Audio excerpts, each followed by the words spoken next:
Hello, guys, and welcome back to my channel. You are listening to The Dennis Herrera Show. Today's podcast is going to be very, very interesting, and I hope you like it. We have been hearing all these fights between President Donald Trump and Elon Musk. A lot of controversies. It's a tug of war between these two giants, as some may call it. I would like to start by pointing out that Elon Musk has done a great job with Doge. I appreciate them, all his team, everybody, and a lot of people appreciate them as well. Now, I have defended Elon Musk, and I thought it was very unjust that many people out there, crazy people, were burning his Tesla vehicles and damaging all of this stuff that the Democrats have done. We know Democrats are the ones behind it. They're the ones calling him Nazi and just hating on Elon Musk, period. I think by now we are all aware of it. Now, President Trump has been roasted in the past and has been humiliated by just about every Democrat and every other crazy person out there. And what they don't know is that President Donald Trump has some real thick skin. He's been roasted, horribly roasted, and all they get out of him is a smile. I love President Trump. I am going to show you today proof that Elon Musk is lying about not knowing about the EV mandate. It took me a while to find it, but I knew that it was in here somewhere. And I will let you listen to the audio for yourself where President Donald Trump addresses the whole Congress and speaks the truth about, well, you guys stay tuned and you will hear it with your own ears. I don't want to add anything to it. I don't want to make anything up. You guys will hear it for yourself. But for now, on March 26, reporters asked President Donald Trump if Elon Musk had advised him on anything.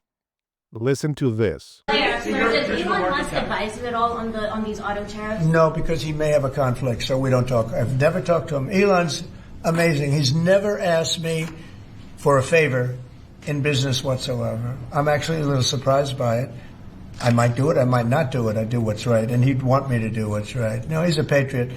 He has never, these are big deals we're talking about. This is probably nothing like this. And I've never had Elon come and say, would you do me a favor with the mandate or the electric mandate or anything?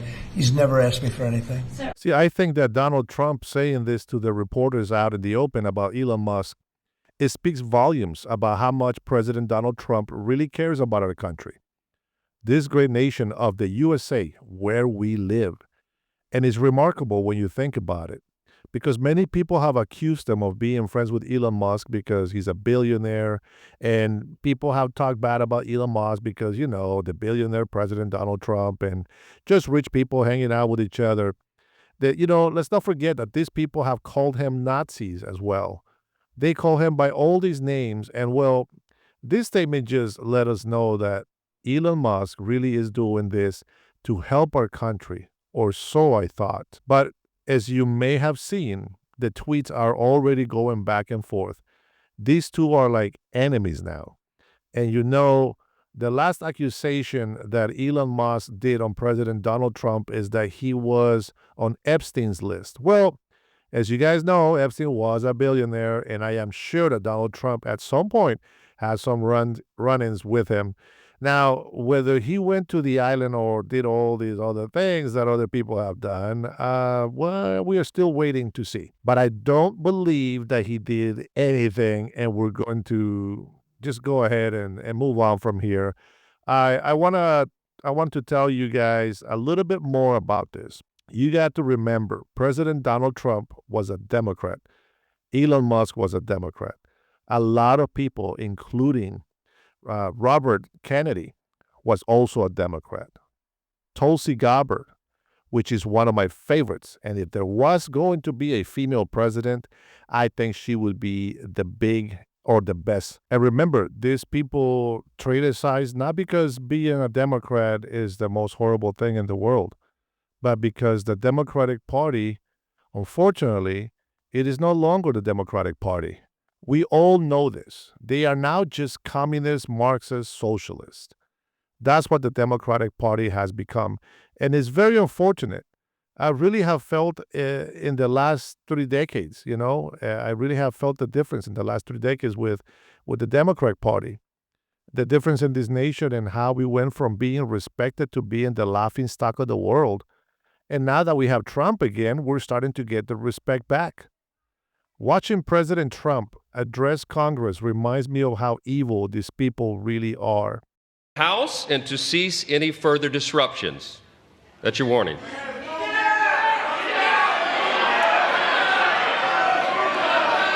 Members are engaging in willful and continuing breach of decorum, and the chair is prepared to direct the Sergeant at Arms to restore order to the joint session.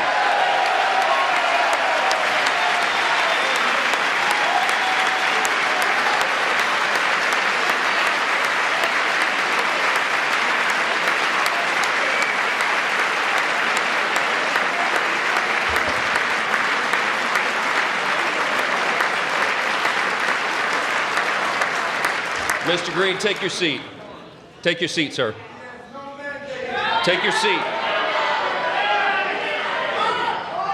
Finding that members continue to engage in willful and concerted disruption of proper decorum, the chair now directs the Sergeant at Arms to restore order.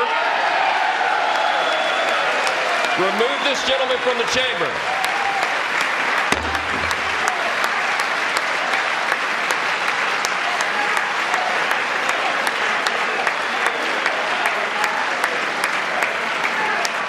Remember how they tried to impeach him through his whole first term? The Democrats tried to impeach Donald Trump, and they threw everything in the book at him, even though some of the stuff that he did, like, claim bankruptcy and property values and all this stuff, it was all proven to be false, and yet they still call him a felon on 34 counts, which is actually on the same one item, which is not 34 counts like they claim. It's crazy. They also, remember, they also shut down the whole country as they watch the Christian Americans suffer. They allow crazy lunatics out on the street to protest. These are the same people that for the last 4 years of Biden's presidency have been lying to us about the state of the president. We knew all those gaffes, all those fallings, all the time where he would just lose his mind of where he was, who he was with. I mean, all these people knew. And very unfortunately, CNN, MSNBC, ABC, all these networks, which I didn't believe were liars before, it opened my eyes on how bad they really are. And as I watch today, it's so hard for me to even want to say anything positive about them because they keep proving to me that they are liars, that they're just evil, and they find anything to throw at President Donald Trump so that he looks bad, and I just can't stand that.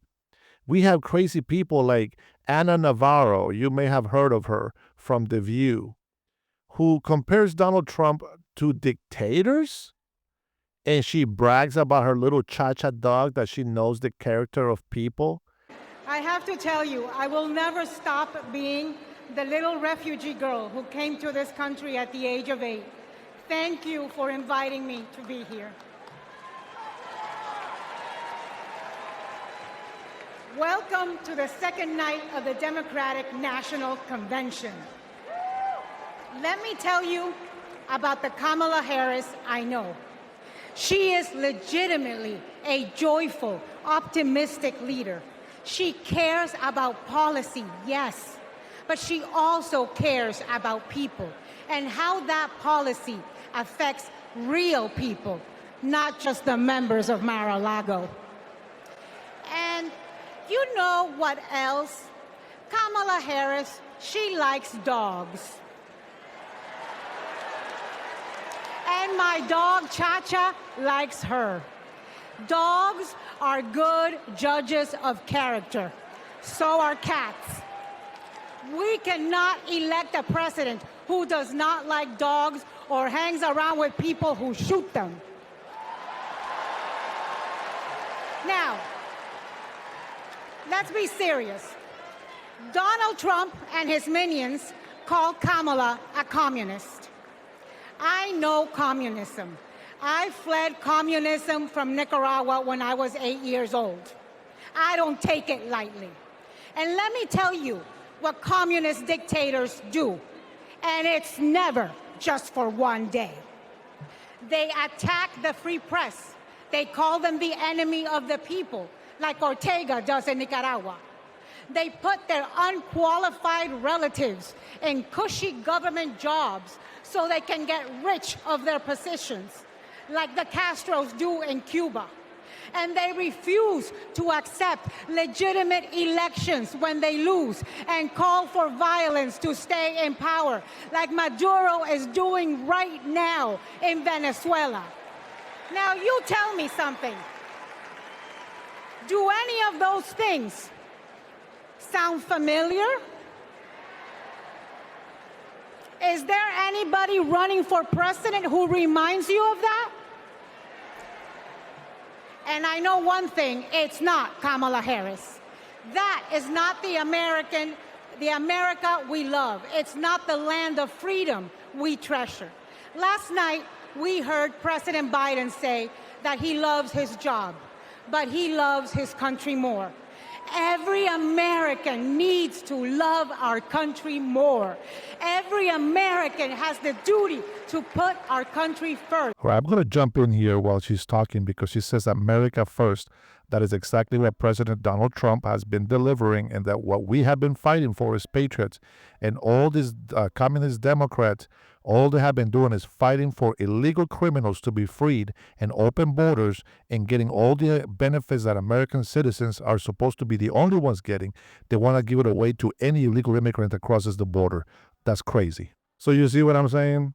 I apologize for making you guys listen to that thing all over again. It's just very ridiculous. I am glad that I voted for Donald Trump and that he won.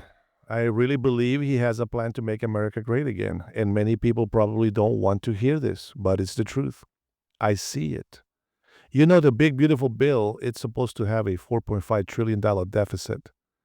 But what people don't understand is that some of the cuts that they're going to make on this bill is going to cut a lot of that deficit off, and it's going to pay for itself. On top of that, we have tariffs. Remember tariffs? Tariffs are bringing money back into this country already as we speak. And Elon Musk has seen this. And yet, he goes and says all these nasty things about President Donald Trump. I have lost all faith in Elon Musk. I have read the tweets. I have replied to his tweets. It doesn't even seem like the Elon Musk that I thought I knew from all this time that he's been supporting Donald Trump and saving the astronauts and all this stuff. I mean, like all the things that he did really good with Doge, he's just wiping them away like they never existed because of what he's doing to betray the president.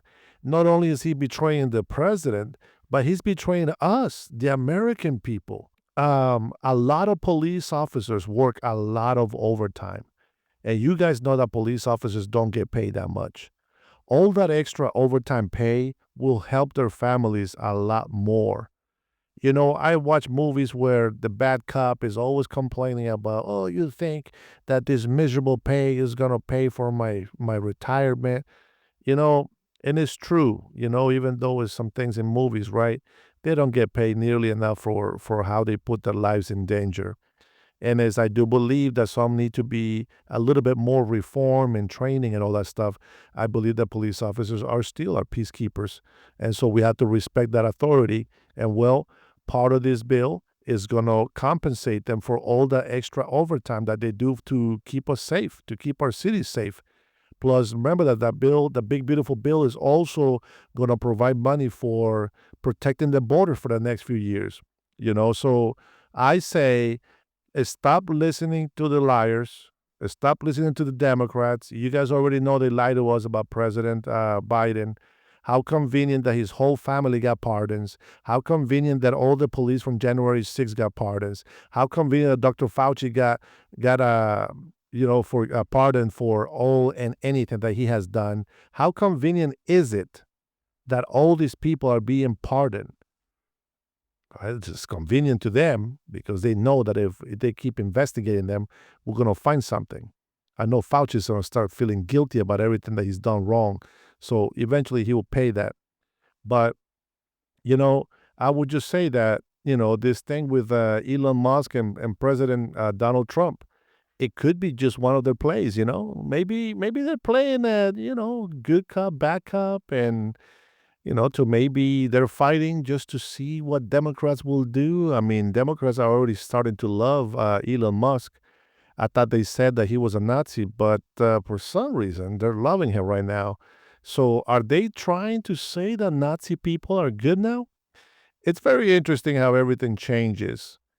And this is what I mean by the Democrats, right? They just have they have so much hate for Donald Trump. It is unbelievable.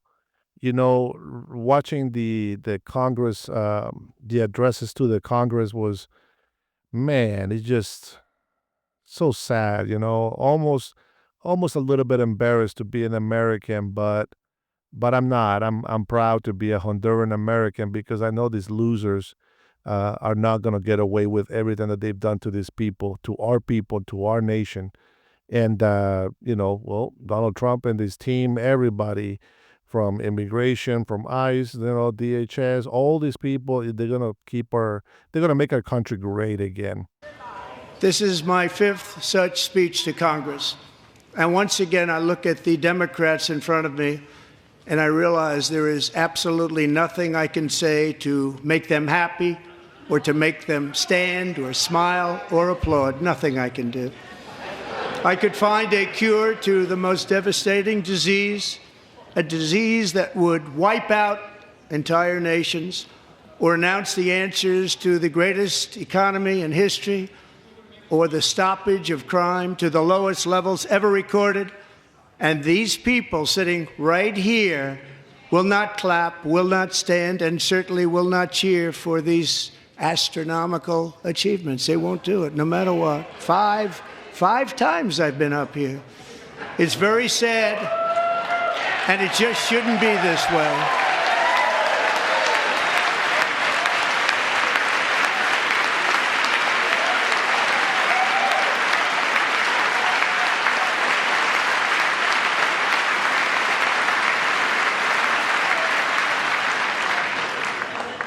So Democrats sitting before me, for just this one night, why not join us in celebrating so many incredible wins for America? For the good of our nation, let's work together and let's truly make America great again.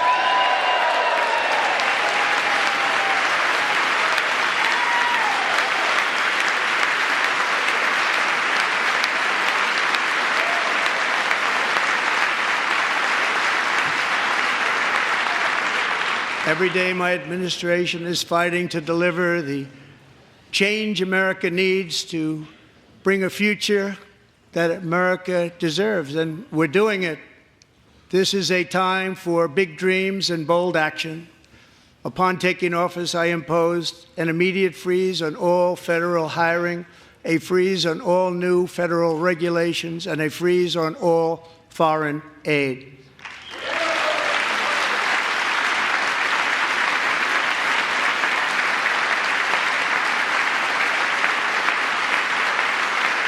I terminated the ridiculous Green New Scam. I withdrew from the unfair Paris Climate Accord, which was costing us trillions of dollars that other countries were not paying. I withdrew from the corrupt World Health Organization.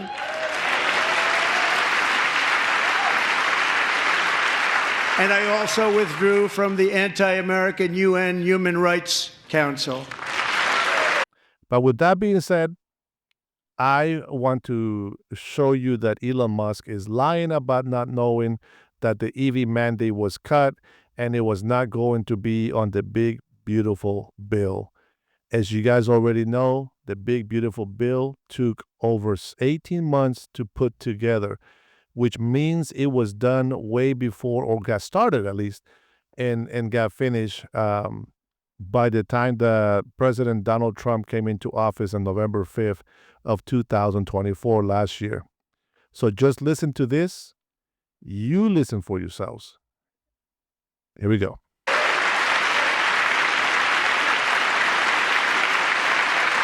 We ended all of Biden's environmental restrictions that were making our country far less safe and totally unaffordable. And importantly, we ended the last administration's insane electric vehicle mandate, saving our auto workers and companies from economic destruction. So there you have it. President Donald Trump was telling the truth again, and another person lies about him. I know it won't be the last, but I feel very sad or very disappointed from Elon Musk because, I really thought that he was going to be this hero, for the American people. And, just I want to point out that he's had a lot of horrible relationships in his life. He's gone off the rails on people that say no to him, and he's acting like a little baby throwing tantrums. I mean, I know that something is not right up there in his head, and he's a little awkward. But, I think nobody's perfect. I'm sure I look awkward many times, but his actions speak louder than words, and very sad and unfortunate because I know Donald Trump's feelings are hurt, and he won't say it, but I'm sure they are. You can tell that he has spoken so well of Elon Musk, and to break his friendship, to break his trust, and throwing him under the bus like that just because Elon didn't get his way. That is very, very sad. And with that being said, I hope Big Balls continues Doge, and that Doge continues to audit the bad people. And I hope that the team of Doge are actually real patriots that are not going to turn their backs on the American people. I love these guys for what they do, and I hope that they do this very responsibly and with their whole heart they put into it for the benefit of the American people. So, guys, if you've been listening to this podcast, I want to thank you so much for listening to this. Until next time, you all be blessed. Peace.